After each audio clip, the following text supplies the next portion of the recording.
Many books inspire, teach, and take us on incredible journeys we only dream of.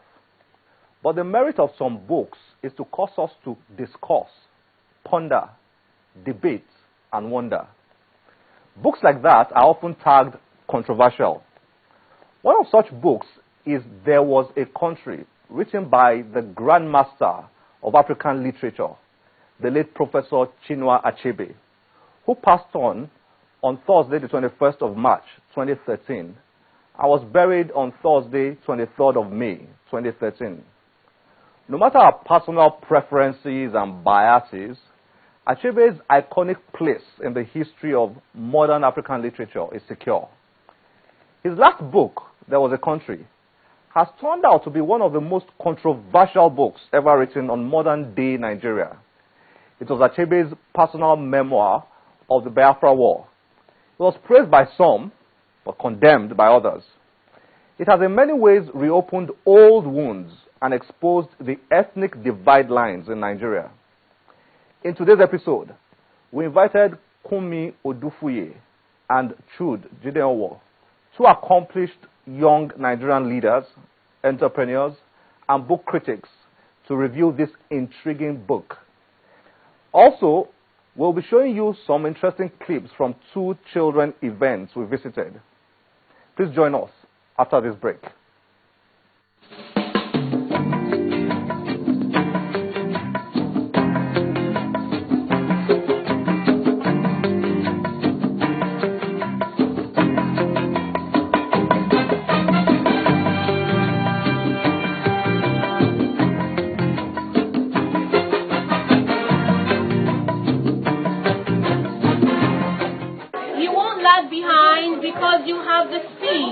You will pass the whole gang and you will soon take the lead.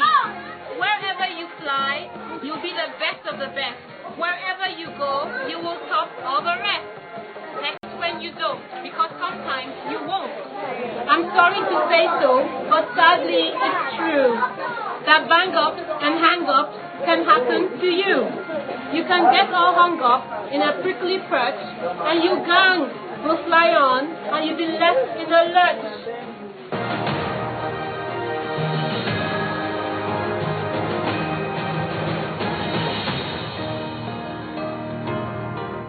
It opens with a gate of art. Moves into windows of creativity. She finds the only English word she knows from somewhere deep in the belly of a 4'9" body, and instead of I won't get, she reads us with bye-bye. Branches into rooms of color.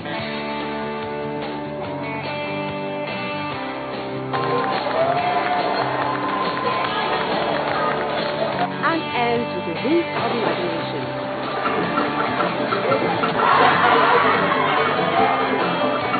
Walk into Art House. The pieces all come together at 9:30 p.m. every Saturday. Art House, life is art. Well, thank you for coming on the Channels Book Club. Thank you for having us. Kunmi, yes. What do you think about Chinua Achebe? Chinua Achebe, so much has been said about Professor Achebe, since he passed on, living and even in his death. Great mind, intelligent. It's been described, so many things have been said about him. I mean, just in his accomplishments, the book Things Fall Apart. You have a book that has been translated to over 50 languages, sold over 8 million copies, which he wrote when he was only 26 years old. I mean, that in itself is a feat. I read somewhere that Things Fall Apart is next to the Bible and the Quran, of the top 30 books. It's one of the most translated books in literature. I mean, that's an accomplishment in any feat. So I think he was a great mind, great man. Got a scholarship to study medicine, but because of his passion, went ahead to do literature. So Chinua Achebe, Professor Achebe, was an amazing, wonderful intellect of our time. What do I think of him? Yes. It's a difficult question to ask. At a point in my life, I thought Chinua Achebe was God. I mean, part of it is also defined by how many books I'd read at the time. And now there's a debate about whether Achebe is, there's a debate. It has been endless, whether he's the father of African literature. And I say to the extent that he seemed to have given courage to a new a new kind of storyteller, not encumbered by the way stories were told before him, the kinds of stories that were told, and even his work with the African Writers Series and all of that. I would easily call him the father of modern African literature. It's not a cliche. It's not something that I heard from somebody else. It's something that I sense from the body of work that he created, and how you could almost define Nigerian literature as before things fall apart, African literature before things fall apart, and after things fall apart. His cumulative achievements were of such a quality that you have to define him by something great. He wasn't just another author. He wasn't just another storyteller. He wasn't just another African artist. He was something of all of this and more. He defined at his time, if you read history, if you read his peers, what it meant to be a defiant African voice at the time that he came up. There was something distinguished about him, something that made you almost proud, that you had a story that, when you say you are black and proud, for instance, there was a story that backed it up, so to speak. You could say, well, why are you black and proud? Well, read, things fall apart. Well, read, no longer at ease. Well, read, this is it. This is why I'm black and proud. And I wasn't alive at those times, so that's the sense that I get from that. So it's difficult for me to define Achebe. I mean, some of us have called him the father of modern African literature, because we're trying to find that word, that phrase that captures, what he signifies. So to me, he's all of that and even more. Okay, there was a country. What do you think? Too provocative, too controversial, necessary or unnecessary? I don't know that you can say that any man's story is unnecessary. I tweeted immediately and said, this book has overpowered me. I mean, I really admire people who could rush and write a review immediately after. It was like you arrive at a point in history and you see things and you don't know what to think. You just know that you shouldn't be talking at this point in time. It is a great book, and again, great is a very common word. I say great because I can't find the word. It was such a fine story told with such a purity of anger, and it wasn't a loud anger. It wasn't. It was. I can imagine Achebe making his point. Achebe probably is the kind of person who will say you're an idiot. And I just think I'm a very big idiot. And there's his voice isn't raised, his arms aren't gesticulating. He's making a firm, strong, loud point without having to follow it with aggression. And that's what I thought about the book. I thought, wow, he just said so many important things in such measured tones, in such, it's such an important book, about colonialism, about Nigeria's independence and indictment on our founding fathers with one huge brush, about our character as Nigerians, about the figures that we have deified from Azikiwe to Awolowo, about himself as an author emerging at the time that he did, questions that he had never asked in public, at least as much as I had seen, about the nature of African literature. What kind of books should Africans write? Can you write about birds and the bees when you are facing monumental issues as an African? There were so many important things.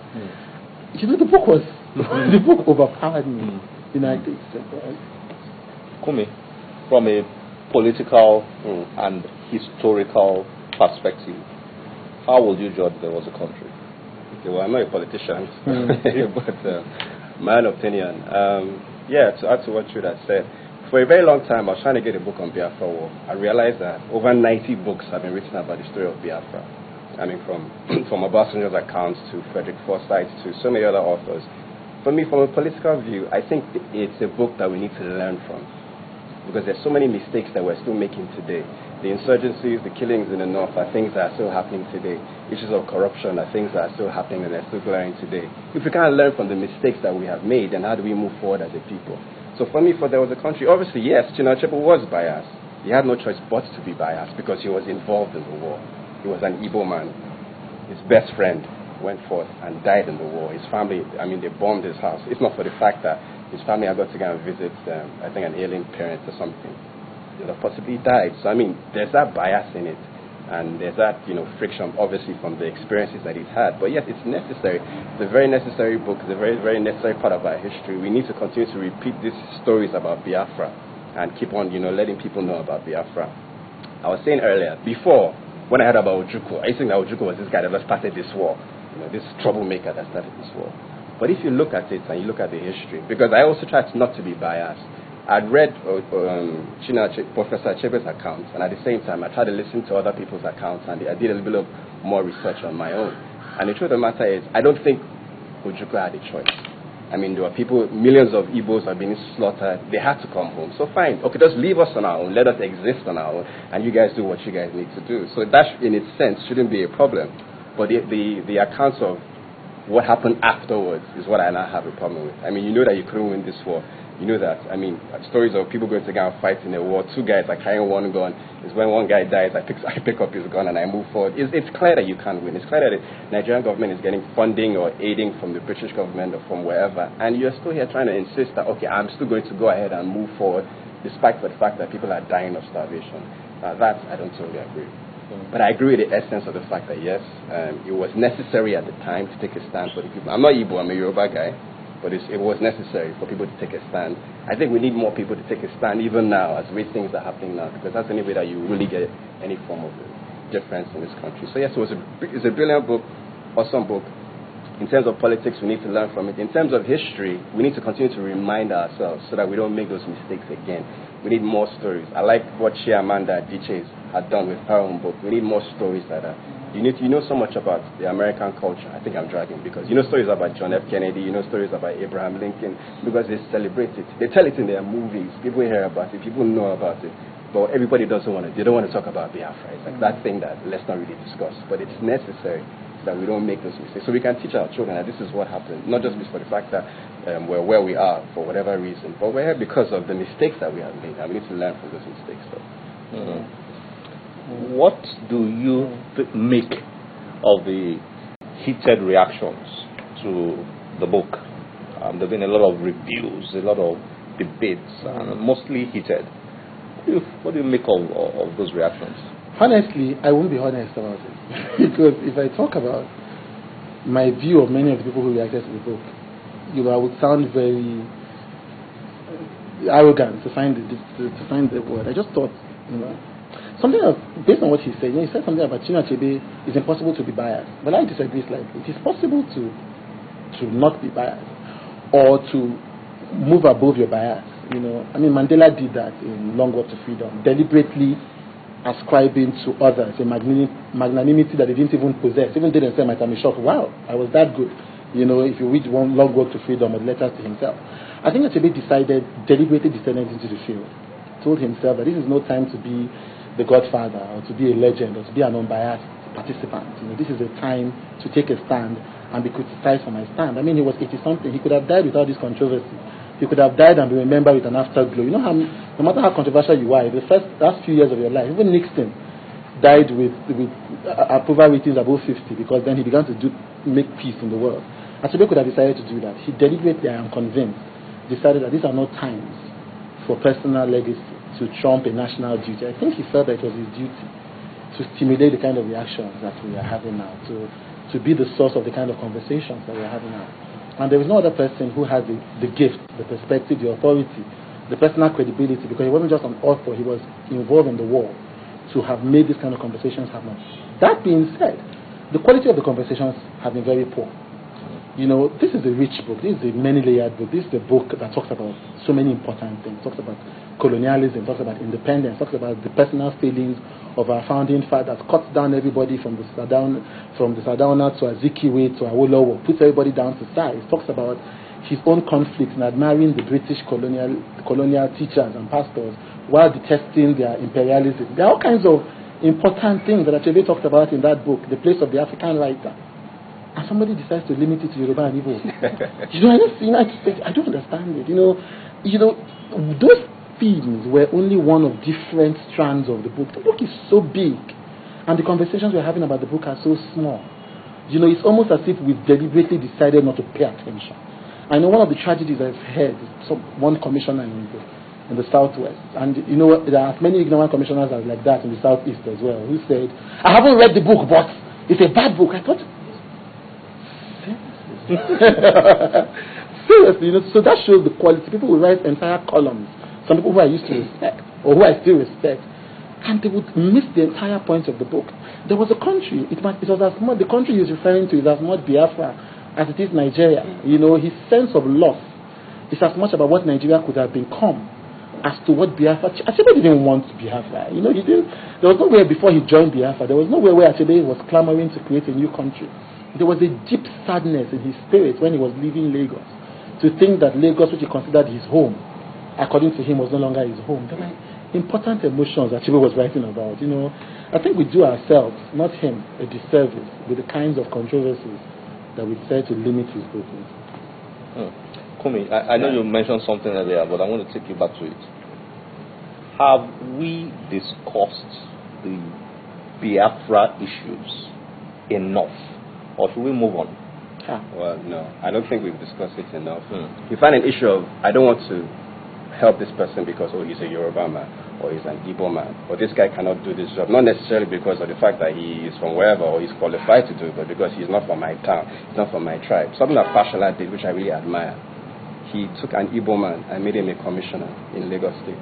When Lagos State is predominantly Yoruba, predominantly Muslims. But he said, look, this is somebody that can do the job. And that is where we need to get to. Because even I admire Obasanjo's, administration, because a lot of people may dispute it. He had Nurubad in EFCC because this guy can do the job. He had El-Rufai in Ministry of in Abuja, because these people can deliver. Not because he's from this side or he's from that side. So I think the Biafra issue boils down to every issue. We still have corruption till today. We still have issues of Boko Haram, which is still leading to the same corruption issue. Issues of Niger Delta. Listening to is an outpour of the corruption issue. So if you don't address this minor war, or major war, that happened, which affects every single thing, then we're never ever going to move forward as a people. So no, I don't think the Biafra story has been told enough. I think we should continue to sing it. I think maybe the band should do a Biafra song, involve people, get people to listen to it, get people to know about it, because that's the only way we're going to make a difference or a change, so that we don't make the same mistakes over and over again. Thank you very much for coming. Thank you so much. Thank you so much. Thank you.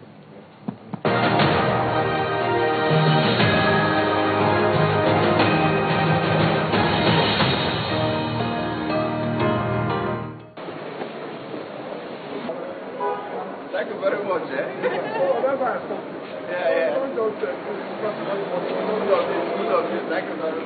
The crowd here at the Nigerian Institute of International Affairs, Lagos, is gathered with mixed feelings.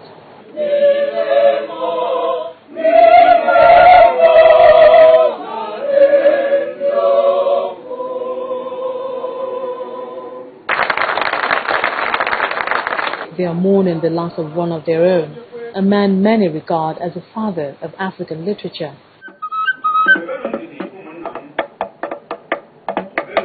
They are also celebrating the life of one of their own, Professor Chinua Achebe.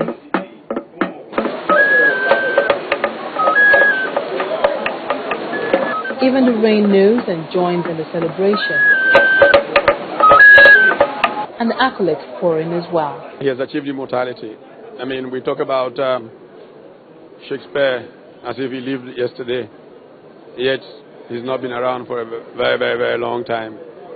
In the same way, Achebe has achieved immortality. I expect that he will be around 1,000 years from now because of the written word. I think the key is the lesson that we take away from this. The people who scramble for position and think that being called governor, president, and stuff is what makes you. We'll find that most of them disappear from consciousness within a few years of leaving those positions. Whereas somebody like Achebe, who never had any position, will not be forgotten. This is immortality. Chinua Achebe, as a human being who was highly principled and lived by truth and principle. So it's in that regard that I respect him very, very highly. Even though as an author he was a distinguished, world-recognized author. The man, Chinua, may be gone, but his legacy will remain on our shelves for a long time.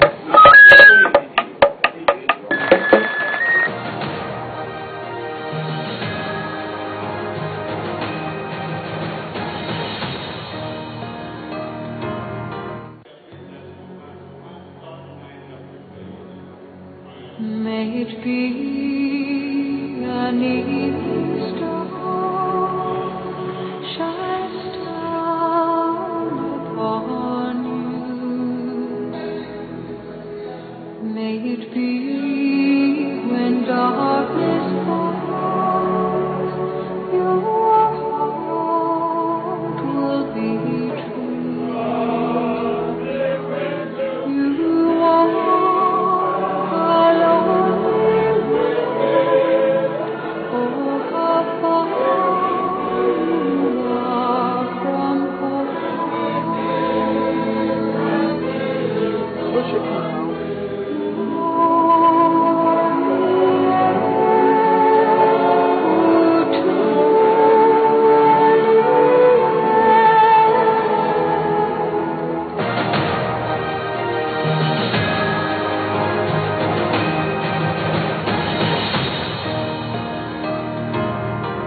From one nation to another, there must be a meeting point.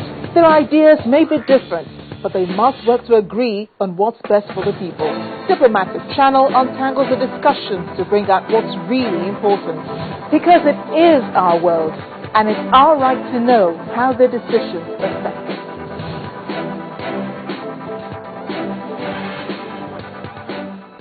Not surprisingly, our book of the week is There Was a Country by Chinua Achebe. As controversial as it is, it's an interesting book to read and ponder upon. Get yourself a copy, read it, and let's know what you think.